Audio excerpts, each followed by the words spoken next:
Welcome to the Halley Elise Show, featuring your host, empowerment psychic Halley Elise. She is an author, psychic, and media personality, and has been listed as one of the top 100 psychics in America. Empowerment psychic Halley Elise shares the spiritual, metaphysical, holistic, and magical powers of the universe. Follow Halley on her website at HalleyElise.com, and all her shows can be seen via live stream video. Now, here's your host, empowerment psychic Halley Elise. Good way to start. Good evening, everyone. Thank you for joining us. As always, I have the best guests on, and this evening I'm excited because I have Elise Gradsky, who has 30 plus years experience in the art world, in commercial art, including Saturday Night Live, and including dealing with Disney, doing caricatures, doing humor, putting out into the world good things. I mean, all kidding aside. And this evening, we're going to talk about something that's quite personal to her. She's developing an app that actually can help you. It's a humane approach to difficult times, and we'll get into that a bit. As well, she's working on a book for children, and you'll understand more in just a moment. But this is somebody you want to pay attention to. So if you are just tuning in on the air, and you're like, oh, well, I don't have time to listen. Remember, we have the archive on my website at HalleyElise.com, and that's usually up and running within an hour after the show, and then it stays on indefinitely, so you can click on it in case you miss it. For those of you watching this evening, you can see her beautiful glowing face in just a moment. So without further ado, ta-da, Elise. How are you this evening? I'm great. Hi. Great introduction. Thanks so much for having me here. Absolutely. I'm just delighted that you're here because you look very demure, and yet you've got all of this amazing energy and this boldness about you. We met each other at the Renaissance Festival. She had a tent. I was going to say booth, but that's not really appropriate for the Renaissance Festival. A tent, a few tents down, and so we got chatting. And you know how that is. You start chatting with someone, and next thing you know their whole life story, or at least part of it, right? Yeah. So, I want to dive right in because you do have so much experience and you have so much to share. 30 plus years doing art. You are a artistic entrepreneur and you hit a lot of different mediums. And I know that you're interested in not only creating this app that helps people, but also in doing commission pieces for private parties. So explain a little bit first about the art. And if somebody says, oh, well, I want to see what you do. How do I do that? If I want to hire you, how does that work? Share a little bit about that. Okay. I started doing a number of years ago, 30 plus years ago, just doing all kinds of art. And there's tons of ways to express yourself in an artistic manner. Commission-wise, I do caricatures. I do parties. All kinds of events. I was at birthday parties, corporate parties, trade shows, and I do humorous likenesses of people that attend, and I do a lot of commissions from home for all kinds of parties, just for anything, retirements, anything, and it's fun because you get to include any type, people sit down to be drawn and they always say, take off 10 pounds or take away the double chin or can you give me more hair? And that works. Why didn't I ask for that? and the funniest part is people will actually put on lipstick or brush their hair, because it's so close to feeling like you're being photographed. Right. But at the same time, you could ask for a mullet, and it doesn't really, I can do anything, and it's really a lot of fun because visually, I think when you give the gift of visual to somebody of themselves or of somebody they care about, you can make it into so much more than just what a photograph says. Yes, absolutely. And that it gives me a lot of joy. We had one child who was autistic at the fair this weekend, sat down, and the mother says to me, oh, you'll never be able to draw him because he's on the spectrum and he jumps around, and he doesn't sit very well. And one thing I am proud of is I just capture people really quickly. They don't have to sit there and, that you don't want them to do The Exorcist with their head turning, but they sit there and you can draw them. And she had never been able to get a caricature of him, and I did one. I do flattering ones. I don't make someone look, like they want to go for, plastic surgery. Yes, exactly. After their image. Right. So, but she started crying because she had never had one, and it was just like, to be able to give someone something like that, is just like... Well, it's a greater gift than just a piece of art. It's not just I'm putting up a picture on the wall, but you are giving them a memory. You're giving them something tender. You're giving them... a moment in time. Right. Exactly. You're literally capturing that moment. And there really is no price on that. Right. You charge a minimal fee, as far as I'm concerned, for the work that you do, because you are giving such a gift. And even if somebody says, add a hat or more hair or a mustache or whatever, you're literally giving them a fantasy. Right. In that moment, you are giving them whatever it is that they can anticipate. I saw that you were drawing 3 people at one time. I thought that was kind of neat. You had one sit down, and then you had the other, and you just kind of brought them together. I thought that was great. The idea, again, that you're giving somebody something special and you're giving them a moment. I think it's a great segue into what you are working on for yourself right now. And, we had started to talk, and it's fascinating to me how many people today are affected and afflicted by illnesses. And the big one is, the big C. It seems if you look back 30 years ago, 40 years ago, it was 1 in 10,000 people might have something or something rare. And today, whether it's the food, whether it's the atmosphere, whether it's the stress, whether it's all of it, the electronics, we could go over a plethora of reasons as to why we have what we have. But it makes more sense to focus on how can we change the outcome? How can we create peace for that person? How can we make a difficult experience less difficult? Right. And I feel like through your own interaction with the system, with the doctors, with everything that you have to go through, and what you're just about to start again, it really gives you a hands-on, if you will, first-eye view as to what someone is going through, and yet you're working on a way to help other people. Share a little bit about your idea with the what is it? The port? Port, yeah. I was going to think there was a portacath. No, there was a specific name they used years ago, and it had to do with the port, but it had another name, doesn't matter. It's eluding me now. It'll come, of course, after the show is over. But the fact that, here you have something put into your chest, and heart's supposed to be in your chest. What's this foreign object that all of a sudden is going to be there that's going to protect your veins so that you can get medicine? Right. How do you deal with that? Yeah. And I know we were talking about it's just really creating something different. Yeah, it's the whole experience that you go through getting ready for the journey is scary. Since I've had it before, I kind of know what my reaction is. And when I first got the port in, I never looked at it. I would take a shower and just literally cover, just not look at it. And because it's scary. I don't like to be reminded. I don't like to have something foreign inside me. And yet, like I was saying, people all over have, plates here and screws there to hold them together. Sure. But for some reason, having it so close to the surface makes it something that's so evident to me. Right. And, I'm thinking what my whole basis for going through this and what I'm trying to do is to go through it with a different sense, a sense of humor. And I know, some people think about it and, gasp or whatever. Well, of course, because they say, how could you possibly have humor in any of this? This is a horrible thing, and, there's nothing good about it, and it's awful that I'm going through it, and, there's anger. Yes. And there really is, because I've met a lot of people. Because I know when years back I was in the chemo room, it was interesting to observe the different people. There were those who were more into what wig and hat that they could get to make themselves feel better and look better, or what sweets they were going to bring in with them.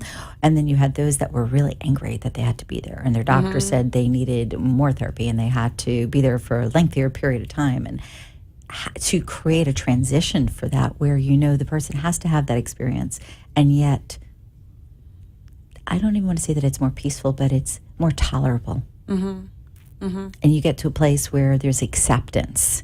I feel like that's part of what you're working towards. Right. It's not just, okay, having humor, but it is also a matter of, as you are engaged in this, not feeling as if you're alone and not feeling as if it's insurmountable. Right. Right. And if I do, when I do go through it with humor, it gives me a purpose. It gives me a reason to just exist around other people, because I can go through it and make the people around me have an easier time at the same time that I'm going through it. And like, I draw a cartoon. I mean, I have so many just funny thoughts, that's just been my That's just you. That's just me. I mean, I am very, like, I drew myself pole dancing on a chemo pole, That's a visual. I don't know. But that's a different type of exercise. It's irony, isn't it? Yes. It's just like, I want to see myself get through this as lightly as possible, and I want to breathe through it. If there's any time when people say, give yourself a chance to breathe and be at peace and no stress, this is the time to do it. Absolutely. And I give myself that permission, and because I do give myself permission, then I want to have fun with it. Right. I have a friend who, anytime there's an illness, she says, bubbles of joy. Send me bubbles of joy. I need bubbles of joy. I'm going in for surgery. Send me bubbles of joy. Oh, you have this going on? I'm sending you bubbles of joy. We can do this in joy. And, sometimes you listen to that and you think, I don't want to be in joy. I'm in a bad mood. I want to be in a bad mood today. I don't want a bubble of joy. I don't want to smile. And yet, if somebody does something funny or they show you something that makes you smile, it shifts your entire mood. And it does create stress management. And, science has shown us, as it's so evident, that stress exacerbates everything. Right. So if you're going through a difficult situation, doesn't it make sense to eradicate as best as you can that stress level? Right. And bring that joy, because again, science has illustrated that laughter creates healing, that smiling shifts the endorphins within your body. It's so hard. It's huge. It's hard to, when you're used to having a negative space in your head, when you're used to hearing things and being scared of the future and being scared of things. We have to take a quick little break, but we will be right back. So stay tuned to the Halley Elise Show. Bob, did you see Halley Elise in the paper? Who? The empowerment psychic, Halley Elise. They did a 2-page write-up. The columnist was enthralled. Halley went right to an issue that she was dealing with. I'm looking at HalleyElise.com right now. What are you thinking? Should we schedule an appointment? Matter of fact, yes. You have issues with Sue and me, my business. Take a look at her background. It's impressive, and she has decades of experience. I want to put it on my iPad. What's her info? Empowerment Psychic Halley Elise. HalleyElise.com. 561-755-2166. Spell it. HalleyElise.com. So it's HalleyElise.com and 561-755-2166, right? 561-755-2166. That's it. You're listening to Empowerment Psychic Halley Elise, and she invites you to visit her website for more information about all that she does at HalleyElise.com. Now, back to your host, Empowerment Psychic Halley Elise. I love my music. While we were on break, we were talking a little bit about how shifting moods make a difference and how you can pick up on somebody with what they're going through without them ever saying a word. And it's so obvious. And I was sharing that just at the Renaissance Festival yesterday. There was a gal that I know, and I made a comment about I could see how she was feeling. And she's like, oh my God, really? She thought she had it hidden. I'm like, yeah, wait. I'm not seeing this way. I'm kind of seeing this way. And she's like, oh, okay, then we're okay. But We all do that. We sense. And, here you are looking at creating a different type of awareness. I know that you're in the process of an app that is going to make a difference. And I mentioned before that you want to help people with a humane approach to difficult times. And I think that's such a great representation, because you're not saying, I have cancer, it's fun. Or, let's make this into a game. Right. And even though there's that impetus to shift it and make it more joyous, the experience, it's very difficult for somebody to equilibrate the name and fun. Right. Whereas if you look at something and say, okay, yeah, I've got to be here doing this thing, and while I'm there, I could be doing something that's making me smile, that's tremendous. Can you share a little bit about the app? I know it's in the beta testing program stage We're just right now. Beta testing it, but there's a lot of stigma still to people that have depression, people that have difficult times. I mean, it's gotten much better, I think, about, where people are more willing to come out and talk about things, because it doesn't necessarily mean that because someone's going through a difficult time that they can't show up in certain ways, that they can't be effective, that they can't be, make a contribution. Sure. And that, plus the fact that other people kind of are afraid to involve. Some people, I think, kind of not intentionally, but they back off a little bit because they're afraid, like you hear constantly people say, I'm here, I want to help any way I can. But they don't, and they would. Right, but they really don't know how and they get nervous. No, and I noticed, too, some people think you can catch it. And I mean, I know they know intellectually that you can't actually catch it. But it's that, I don't know if I want to be around that sick person. Right. This is my friend, but it's or this kind family, of like but. It's kind of like you drawing to yourself. You want to be around the people, like the people who want to be around those places they want to go. Yes. Like for networking, you want to be around people that are above you in some sense. Not above, like but if you're studying abundance, you Right, want you to want deal a with somebody who's got a professor. huge net worth, not Right. somebody who has $10,000. Exactly. Or if you're studying Absolutely. Somebody who's more of an anything, you want to expert. be at a school with you want to be around a professor. Right, You just professor, want- a mentor, Right. a master teacher, somebody Right, who because is going to make you feel. right. You feel like you can absorb it, Absolutely. where they have that same feeling about others who are going through difficult times. So with the app itself, what can the person expect to experience? Is it that they type in the type of illness they have and you give them feedback? Is it a matter of daily there are things that inspire them? How is it set up It's to empowerment shift? in two ways. It's empowerment between themselves and their daily thoughts, and it's also empowerment between themselves and their circle. So it's like instead of requesting something and then having someone feel bad that they Right. can't help, it's more like it goes out to a wider circle. Okay, so for instance, if let's say somebody's looking for, I'm going to give an arbitrary example, a wig, they don't have money, and there's only one person that they spoke to, and that one person said, I can't help you. Through the app, they would be able to connect with other people? Yeah, it's connecting with people That's impressive. that they choose to connect with, Right. and that choose to connect, because people are going to show up for you in all different ways, Absolutely. but you have to give people the room to show up as close as they want. Right.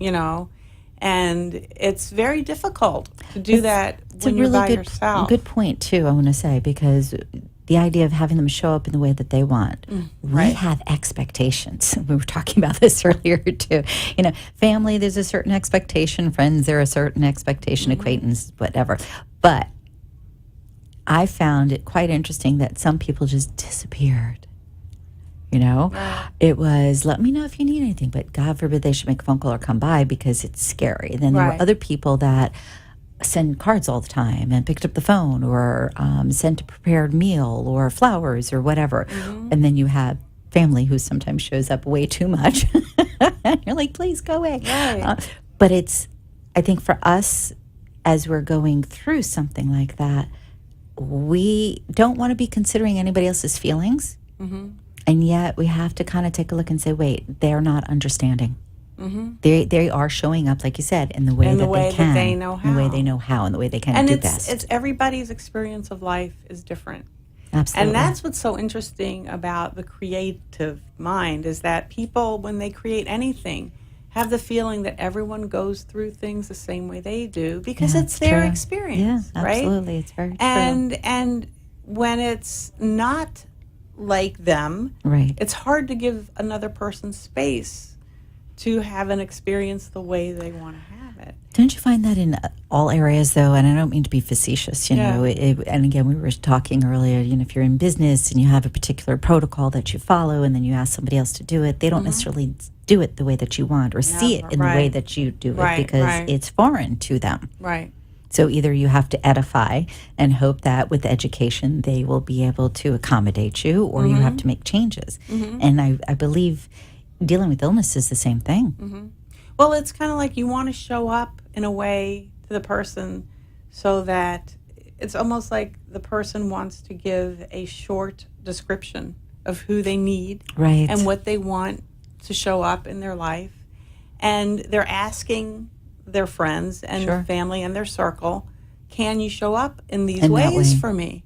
And if the person, says, no, I can't show up this way, but I can show up this way, it's kind of a chess game where you're moving together at a negotiated pace instead of, with anything just saying, okay, this is for you to do, and then somebody not really hearing it, but then doing the way they think they hear it, and then you have two opposite ends that just aren't really getting what they were asking for, So what's the way through it is to negotiate, to say what the expectations are, and not say it in a way that's saying you don't want to be either confrontational, or. Right? You're just but saying, you want to negotiate what your needs this are. is what, exactly. Okay. So that's what this app is kind of trying to do. Well, that's kind of neat. Now, while it's going through the beta testing, do you have an expectation as to when it might be released? Is it a year, Well, 2 years? it's being coded right now. Nice. So I know. And so the beta testing might start,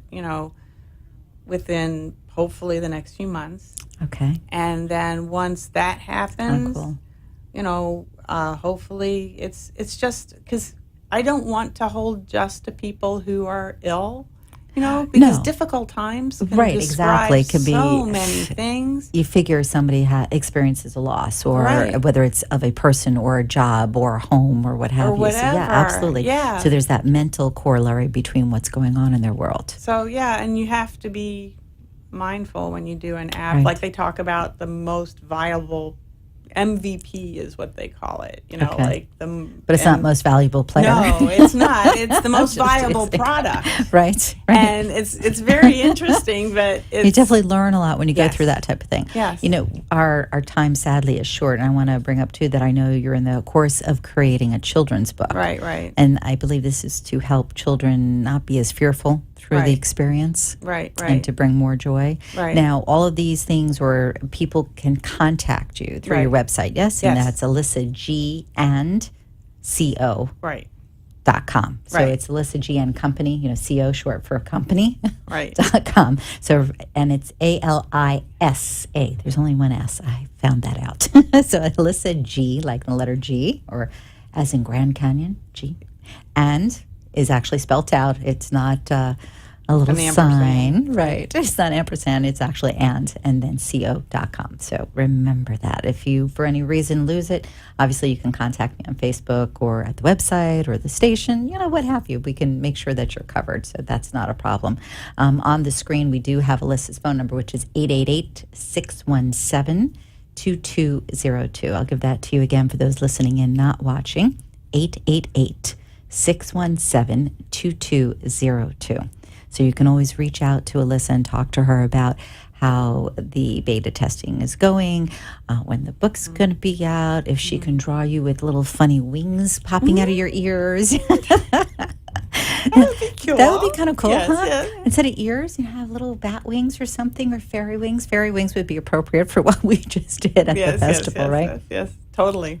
Okay, so if there were one thing that you could share that you really feel would help empower someone while they are going through all of this, having portacath, that's what they used to call it. I don't know if they still do or not. But while you're going through having something that's invasive put into your system, and while you're contemplating medicine, quickly, what is that? To have an empowering purpose. Perfect. Okay, so if you didn't hear that, to have an empowering purpose with it. Think about what you're going through, not just as in for me, but think about how can I make a difference, not only for me and possibly for others. Thanks so much for being on, Alyssa. I'm really glad that you could join us this evening. Thanks. And again, folks, reach out to AlyssaGandCO.com. Thanks for tuning in. We'll see you next week. Good night.